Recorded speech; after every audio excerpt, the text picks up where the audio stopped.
দেখো পকোড়া ভাজছি। এটা পেঁয়াজ, ধনে পাতা, কারি পাতা দিয়ে বেসন দিয়ে করছি।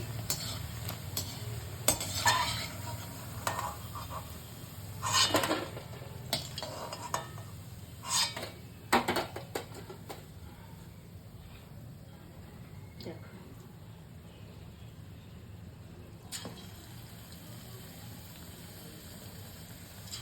এটা ছোট ছোট বানাচ্ছি কারণ কারি বানাবো।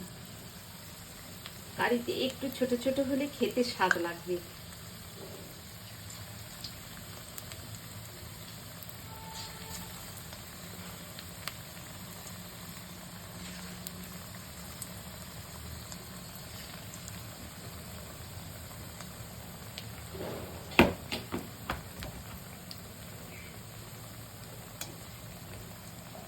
দেখো পকোড়াগুলো, গরম গরম পকোড়া এমনি খালি মুখেও খেতে ভালো লাগে, কিন্তু এটা দই পকোড়া বানাবো। দই দিয়ে কারি দিয়ে করবো এটা।